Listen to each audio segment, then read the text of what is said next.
Salut à tous et à toutes les touristes, c'est Victor.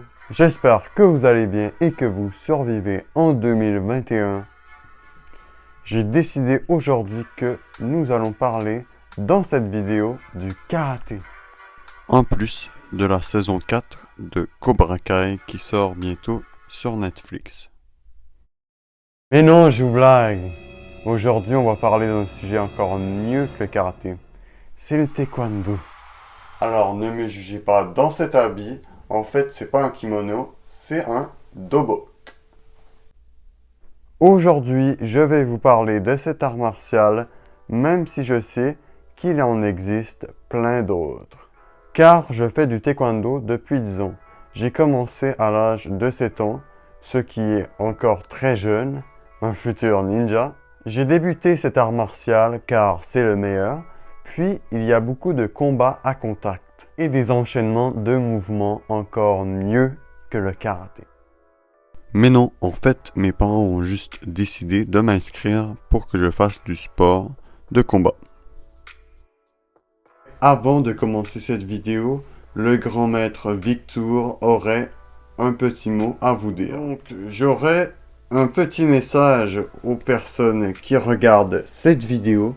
Je vous donne un devoir. Avant de regarder cette vidéo, n'oubliez pas de vous abonner à la chaîne YouTube de Victor, une des meilleures au monde, si vous ne le savez pas, et de activer la cloche des notifications pour savoir quand est-ce qu'il va sortir une nouvelle vidéo. Donc maintenant, je vous laisse. Bonne vidéo.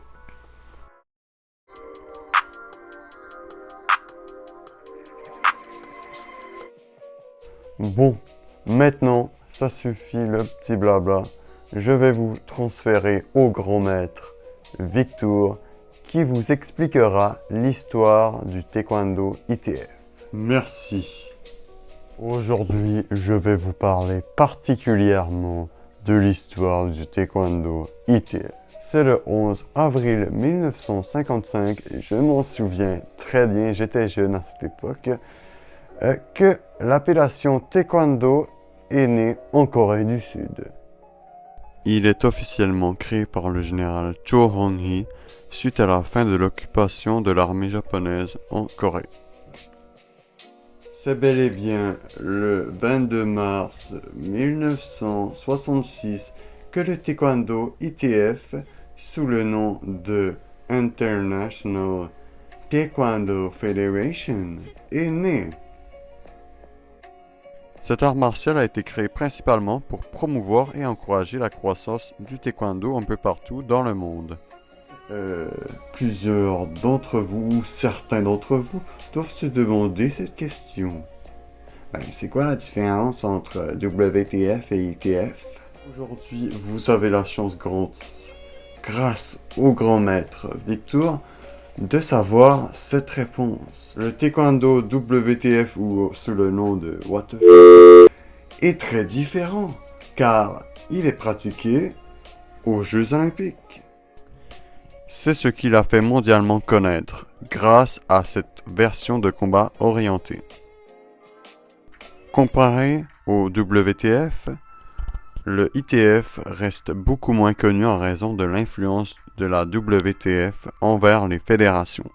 Le taekwondo ITF est considéré comme étant le taekwondo traditionnel. Au taekwondo ITF, si vous ne le savez pas, il y a 19 niveaux différents. Il y a la ceinture blanche, jaune, vert, bleu, rouge et noir, donc un total de 6 ceintures différentes. Merci grand maître Victor pour ce résumé parfait sur le taekwondo ITF. Bon, passons à l'élément principal des compétitions, et d'ailleurs mon préféré, c'est les combats. Bon, je ne vais pas vous répéter cette information, j'imagine que vous le savez déjà, mais comme dans tous les sports de combat, le taekwondo se bat aussi 1 contre 1. Le but, c'est de faire le plus de points. Il faut essayer de faire des coups à la tête pour faire le plus de points. Les combats de taekwondo ressemblent à ceci.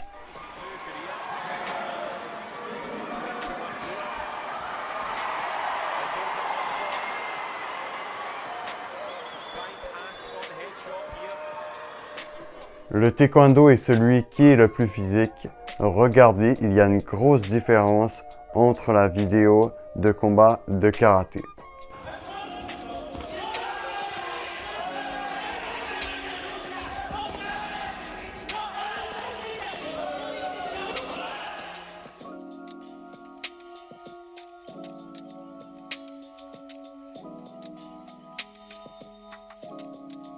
Ensuite, il y a les tools, qui est un enchaînement de mouvements répétés. Il y en a en tout 24 au total en taekwondo ITF. Je ne te conseille pas d'utiliser ces enchaînements pour te défendre. C'est une bonne solution si tu veux te faire détruire par contre. Pour terminer, il y a les destructions. On doit détruire des cibles en se rendant à la cible la plus haute possible. Regardez. Bon, on a assez parlé d'informations techniques et d'histoire. Maintenant que c'est fini, je ne vous ai pas oublié. Je vais vous raconter 2 anecdotes.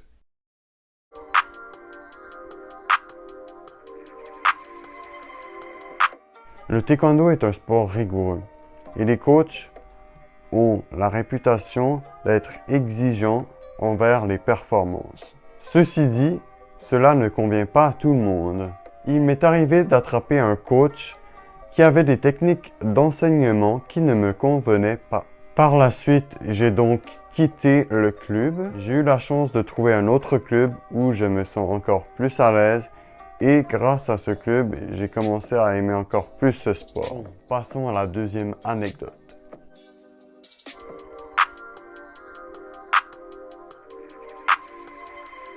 À chaque fois que je vais dans des compétitions, par exemple de combat, j'affronte des personnes avec plein de niveaux différents. Mais une fois, je me suis combattu contre une ceinture noire.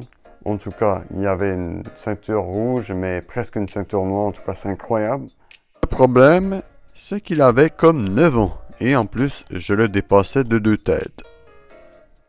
C'était un combat très bizarre. Je ne voulais pas le défoncer avec mes coups de pied crochetés arrière parce que j'avais à peu près 5 ans de plus que lui. En gros, le taekwondo m'a servi à être capable de défoncer mes ennemis lorsque j'en ai envie. Mais non, cet art martial m'a permis d'avoir plus confiance en moi dans ma vie sociale et solitaire.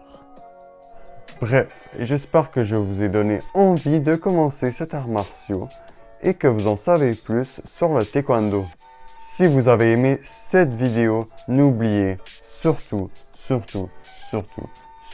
pas de lâcher un gros pouce bleu sur cette vidéo. Le plus important, n'oubliez pas de vous abonner, c'est très simple. Vous cliquez sur le bouton rouge en bas de la vidéo si vous ne voulez pas manquer mes prochaines vidéos. N'oubliez pas de partager cette vidéo avec vos amis, sauf si vous n'en avez pas. Sinon, avec votre entourage. Si vous voulez, vous pouvez mettre dans les commentaires c'est quoi votre art martial préféré. Sur ça, portez-vous bien. On se revoit dans une prochaine vidéo. C'était Victor. Agnan.